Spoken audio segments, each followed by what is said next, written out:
Hacía más frío de lo que esperaba para abril. El cielo sobre el cementerio colgaba bajo y gris, como si el mundo mismo no tuviera nada más que decir. Me quedé a unos pasos de los demás, Carmen con su chal de seda, sus hijos flanqueándola como guardaespaldas. Ninguno de ellos me miró. Ni una sola vez.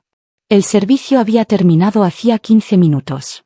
La gente ya caminaba de vuelta a sus coches, murmurando sobre planes para la cena, horarios de vuelos y tráfico. El sacerdote había guardado su Biblia. Un trabajador de mantenimiento esperaba con una pala. No lloré. No había llorado desde que leyeron el testamento.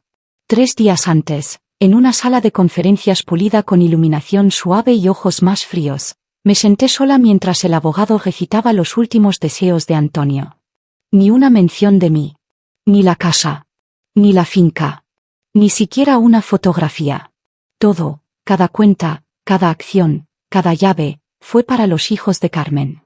El abogado había dicho, lo siento, señora Morales, aunque noté que no me miró a los ojos. Hoy, ese mismo abogado estaba cerca de la tumba, sosteniendo su maletín como un escudo. Sentí su mirada titubear hacia mí, inquieta. Di un paso adelante. Lentamente. Deliberadamente. Mis tacones se hundieron en la tierra húmeda mientras me acercaba al ataúd, aún esperando ser bajado. Dejé mi mano flotar sobre la tapa de caoba, un último toque que nunca tomaría. El aire cambió. Los murmullos detrás de mí se apagaron. Sabía que ahora me miraban. Hablé solo una línea. Clara. Tranquila. Tallada desde todo lo que Antonio y yo habíamos sido, y todo lo que ellos intentaron borrar. Y cuando me di la vuelta, la mandíbula del abogado se había aflojado. La sonrisa de Carmen cayó como una máscara. Su hijo mayor dio un paso hacia mí, pero se detuvo. No miré atrás a la tumba. No necesitaba hacerlo. Lo que dije ya había echado raíces en el silencio. Y si Antonio había cumplido su promesa, ya había comenzado a florecer. Nos conocimos en una librería, una de esas pequeñas y oscuras, escondida entre una floristería y un sastre, donde las tablas del suelo crujían y los estantes se inclinaban ligeramente a la izquierda. Antonio estaba alcanzando una copia de Hojas de hierba en el estante superior. Yo alcancé la misma. Nuestros dedos se rozaron. No fue un momento cinematográfico.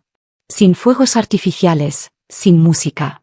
Solo 2 personas en sus 40, disculpándose torpemente por Whitman. Pero él me sonrió como si yo fuera la primera persona que veía en color después de mucho tiempo en gris. Era educado. Medido. Un poco demasiado cuidadoso con sus palabras, como alguien que había sido herido por decir lo incorrecto demasiadas veces. Luego supe que su divorcio acababa de finalizar. Carmen, su esposa de 25 años, lo había dejado por un curador de galería con mejores pómulos y un fondo fiduciario. Comenzamos con té. Luego conferencias. Luego paseos. Luego silencio, del tipo cómodo que solo ocurre cuando 2 personas no sienten la necesidad de actuar. Me llamó su santuario. Tenía 48 años cuando nos casamos. Llevé un vestido azul pálido. Él lloró durante los votos. Antonio no era perfecto, podía ser distante, enterrado en llamadas de negocios, y rara vez hablaba de su pasado. Pero era amable. Escuchaba cuando hablaba de libros, de los estudiantes a los que solía enseñar. Me traía desayuno los domingos y siempre recordaba dejar un caramelo en mi almohada antes de los viajes de negocios. Cuando llegó el ictus, fue brutal. Parálisis del lado izquierdo. Habla arrastrada. Lloró en el hospital, no por dolor, sino por vergüenza. No seré hombre para ti nunca más, susurró. Siempre has sido más que eso, le dije. Y lo decía en serio. Dejé la universidad ese otoño. Mi año sabático se convirtió en una renuncia. Aprendí a administrar inyecciones, leer monitores de presión arterial, levantar a un hombre adulto de la cama sin hacerle daño. Decía gracias cada noche como una oración. Y cada noche, le decía, te elegí. No solo las partes buenas. Su familia, bueno, no lo decían directamente. Pero sus ojos sí. Los hijos de su primer matrimonio me miraban como si fuera un mueble que su madre olvidó llevarse. En las fiestas, me llamaban Elena en lugar de mamá o incluso señora Morales. Sus esposas hacían bromas que solo sonaban a bromas a medias. Carmen dijo una vez durante una cena: «Es tan noble lo que haces, Elena. La mayoría de las mujeres de tu edad preferirían yoga y brunch». Sonreí. No respondí. ¿De qué servía? Después de que se fueron esa noche, encontré a Antonio en la sala, mirando el fuego. «No conocen tu valor», dijo, alcanzando mi mano. «Pero yo sí».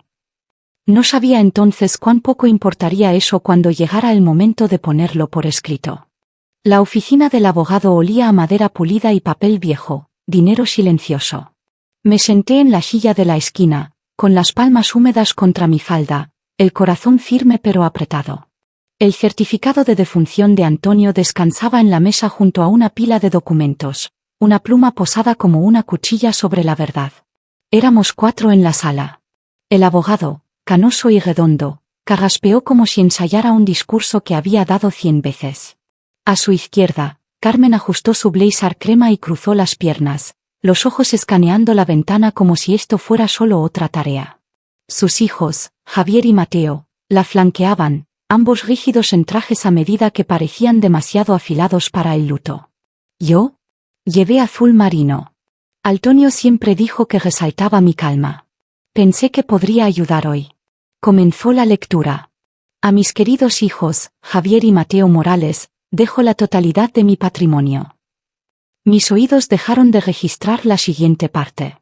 Vi la boca del abogado moverse, pero su voz se desvaneció en el fondo, amortiguada como agua sobre piedra.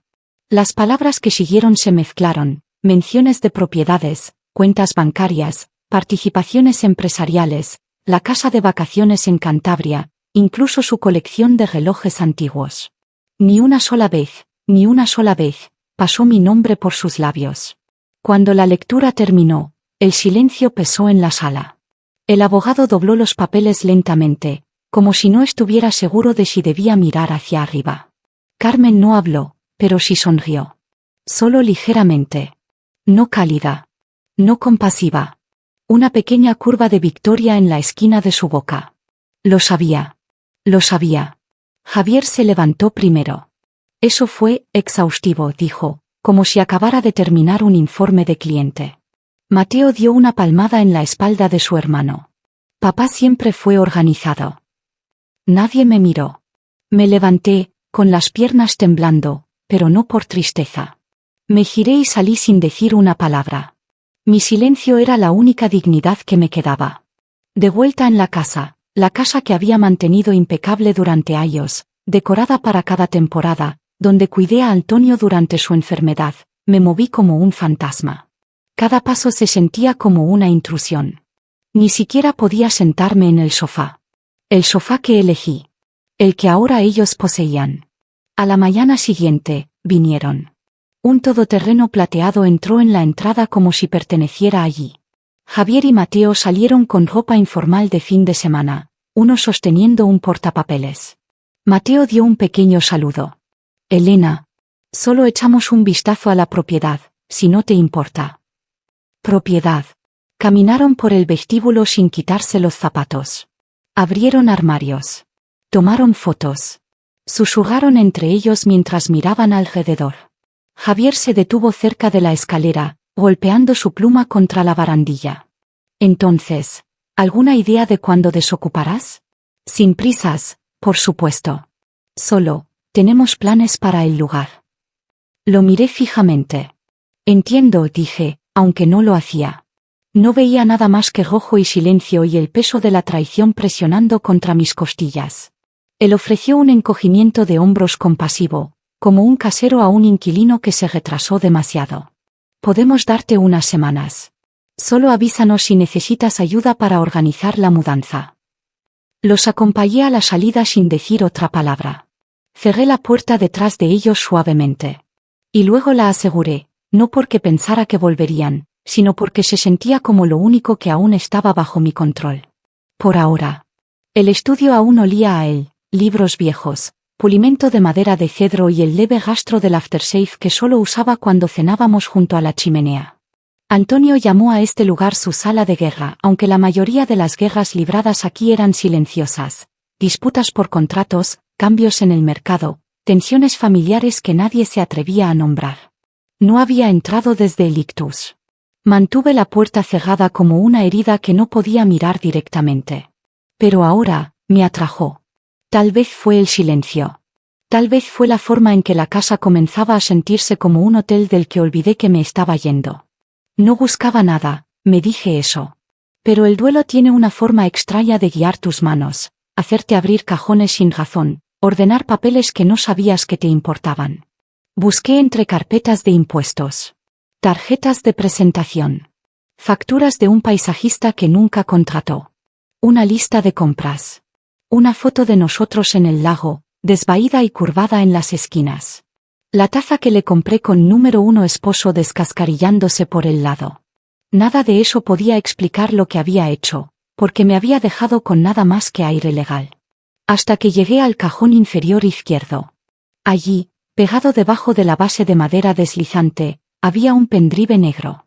Tuve que sacarlo con cuidado, su letra apenas legible en marcador azul grueso sobre una tira de cinta amarilla. En caso de corazón. No ictus. No enfermedad. Solo corazón. Tan vago, tan deliberado. Hizo que mi propio corazón se apretara. Lo llevé arriba y lo conecté a mi portátil, con las manos inestables. Un archivo.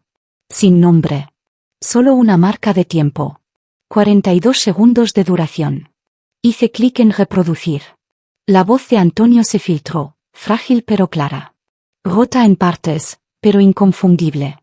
Cubrí mi boca con la mano. Si no lo logro, dile al abogado esto, en mi funeral. Di esto, exactamente. Antonio Morales deseó que el patrimonio pasara a Elena, y a nadie más. No tuve tiempo de firmar, pero es lo que quiero.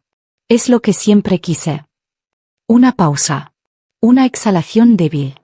El roce de sábanas. Y luego, silencio. Reproduje de nuevo. Y otra vez. Para la tercera vez, mi respiración se había sincronizado con la suya. Entonces me golpeó. Una semana antes de que falleciera, había estado medio despierto cuando agarró mi muñeca. Su voz ronca, los ojos nublados. Si no despierto, dilo en mi tumba. Esa línea. Dila. Pensé que estaba llorando por sí mismo antes del final. Pensé que era duelo, o confusión. Pero no lo era. Era un plan. Un plan de última hora para un hombre que se quedó sin tiempo, y sabía que su familia nunca me dejaría conservar lo que construyó conmigo. Llamé a Marta. Vieja amiga. La mente más aguda que conocía en derecho sucesorio. No habíamos hablado en 2 años, pero contestó al segundo timbre. Le conté todo. No interrumpió. Cuando terminé, exhaló lentamente. Hay una cláusula, dijo. Oscura. Casi nunca usada. Un codicilo verbal. Si dices la línea en el entierro, públicamente, y puedes probar la intención, un juez puede considerarlo legalmente vinculante. ¿Incluso sin firma? Sí. Especialmente si el audio muestra que entendía lo que estaba haciendo. Guardé silencio. Pero solo tienes una oportunidad, advirtió Marta. Lo dices en la tumba. Y tiene que ser lo suficientemente fuerte para que los muertos lo escuchen. Miré el pendrive aún brillando en mi portátil. Una sola oración, suspendida entre el desamor y la justicia. Tengo las palabras, dije. Y esta vez, no estaría en silencio. El ataúd aún estaba sobre la tierra, cubierto de lirios blancos, los favoritos de Antonio, aunque dudaba que alguien más lo supiera. El sacerdote había dicho su oración final. La multitud había comenzado a dispersarse, sumida en conversaciones apagadas y condolencias murmuradas. Pero yo me quedé quieta. Esperé. Y cuando vi que el momento se abría, solo suficiente silencio entre el último apretón de manos y la primera puerta de coche cerrándose, di un paso adelante. La grava crujió bajo mis zapatos. El sonido cortó el silencio, atrayendo cabezas. Algunos giraron cortésmente. Otros me miraron como si estuviera interrumpiendo algo sagrado. No me importó. El señor Fernández, el abogado, estaba cerca del sacerdote, su maletín apretado con fuerza. Su boca se abrió ligeramente cuando me vio acercarme al ataúd. Carmen aún estaba enfrascada en una conversación, su mano en el hombro de un doliente, su voz ligera y performativa. Giró lentamente cuando notó el cambio en la atmósfera. Caminé hasta el borde de la tumba. Mi garganta se apretó, pero no por tristeza. Por propósito. Y entonces, claramente, para que todos escucharan. Antonio Morales deseó que el patrimonio pasara a Elena Morales, y a nadie más. El silencio que siguió no fue solo silencio, fue ruptura. Sin aliento. Eléctrico. Carmen parpadeó. Rió una vez. Elena, querida, sé que las emociones están altas, pero realmente no es el momento. Tengo la grabación. Se congeló a medio paso. Saqué un pequeño altavoz portátil de mi bolsillo, lo coloqué suavemente en la tapa del ataúd y presioné reproducir. Si no lo logro, dile al abogado esto, en mi funeral. Di esto, exactamente. Antonio Morales deseó que el patrimonio pasara a Elena, y a nadie más.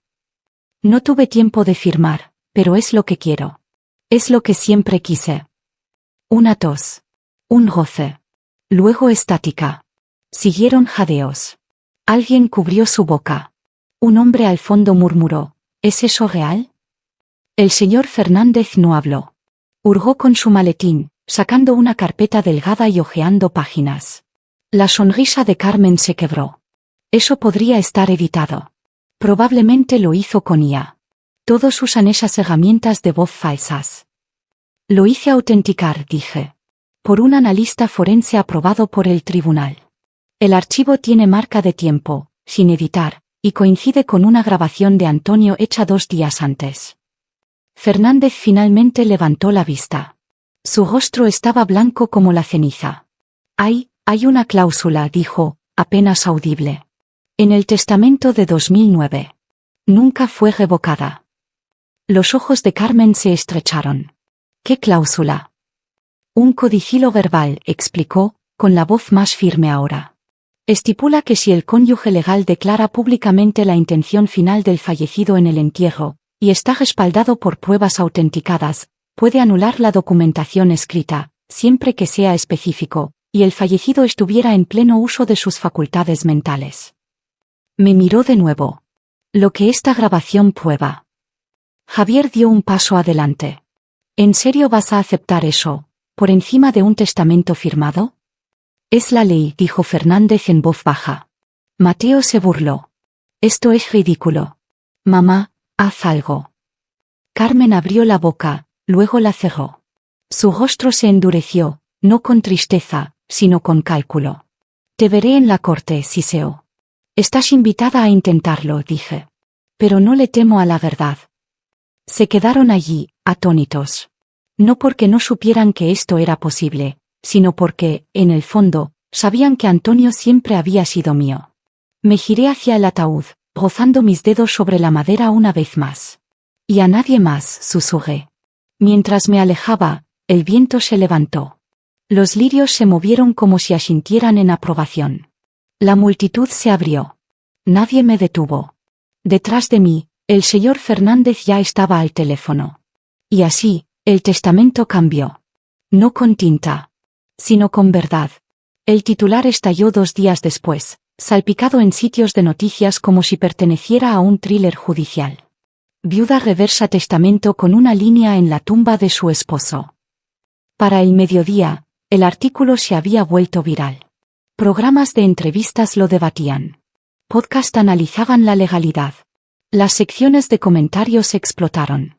La gente quería saber quién era yo, cómo lo hice, y qué iba a hacer con el dinero. No dije nada.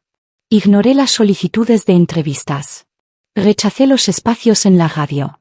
Bloqueé a 3 productores de programas matutinos que de alguna manera encontraron mi número personal. No estaba interesada en ser un titular. Solo quería lo que era mío. Marta emitió un comunicado formal en mi nombre. Esto nunca fue sobre venganza. Se trataba de honrar la verdad, y a un hombre que merecía que sus últimos deseos fueran respetados. La audiencia judicial fue rápida. Los abogados de Carmen intentaron todos los ángulos, alegando coacción, reclamando manipulación de voz, cuestionando la claridad mental de Antonio. Pero el archivo con marca de tiempo, El análisis forense y la confirmación de la cláusula en su testamento original de 2009 hicieron que sus argumentos se desmoronaran. Incluso el señor Fernández, que una vez estuvo educadamente indiferente, testificó bajo juramento que Antonio había hablado a menudo sobre asegurarse de que Elena estuviera protegida. Esa cláusula, enterrada en una sección raramente usada de su testamento de 2009, era su red de seguridad.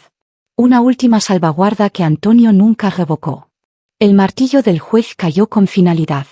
El patrimonio, cada activo, cada propiedad, cada acción, fue restaurado para mí.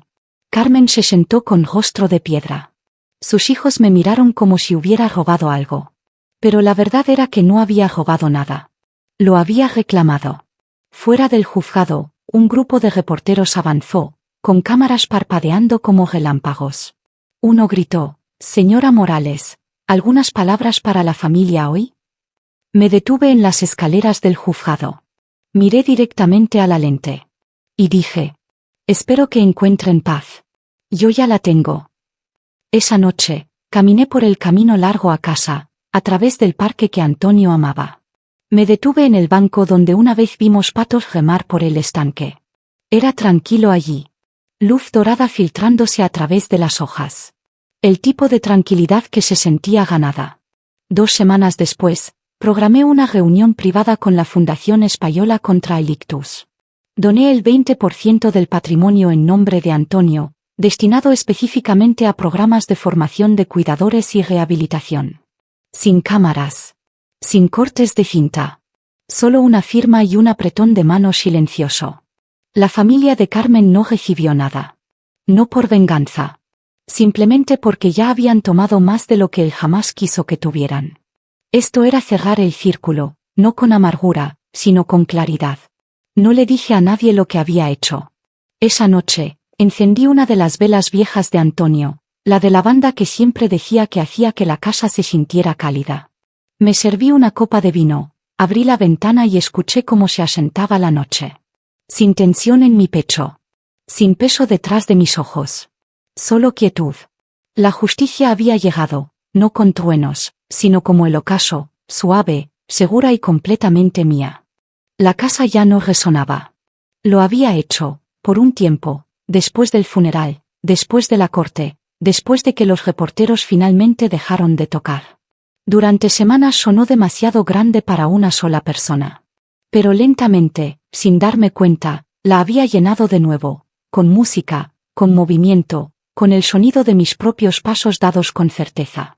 Hacía té cada mañana en la misma taza azul que Antonio una vez astilló en el borde. Leía por las tardes junto a la ventana de la sala, el sillón girado ligeramente para captar la luz. El silencio que una vez amenazó con tragarme entera se había convertido en un compañero. No vacío. Solo, tranquilo. Convertí el estudio en mi pequeña galería. En la pared sobre el escritorio, enmarcé 2 documentos. Uno era la transcripción impresa del mensaje de voz final de Antonio, sus palabras arrastradas pero inconfundibles, con marca de tiempo y notariadas. El otro, a su lado, era el fallo judicial oficial que llevaba mi nombre completo. Elena Sofía Morales, beneficiaria legal y única heredera. A veces me paraba y los miraba, no por orgullo, sino para recordarme que la verdad siempre encuentra una forma de hablar, si estás dispuesta a hablar con ella. 3 semanas después, regresé al cementerio. Sola esta vez. Llevé azul marino, no negro. No de luto. Solo honrando. La lápida vieja era simple, incluso estéril. Decía: Antonio Morales, padre devoto. Amigo leal. Una vida contada a medias. La nueva lápida ya había sido instalada. Pagué por ella en silencio, sin pedir ceremonia. Antonio Morales. Esposo amado de Elena Morales. Pasé mis dedos por las letras, lentamente. Sentí los surcos. La permanencia. No se trataba solo de mi nombre, era la verdad de nuestra vida finalmente grabada en piedra, después de estar enterrada demasiado tiempo bajo el silencio y la conveniencia. Él no tuvo tiempo de tallarlo él mismo. Pero yo sí. Y mientras me giraba para irme, dejé que el viento llevara un último susurro, no por tristeza, sino por claridad. Me borraron de su testamento. Pero me escribí de nuevo en su historia. Y esta vez, no podían borrarlo.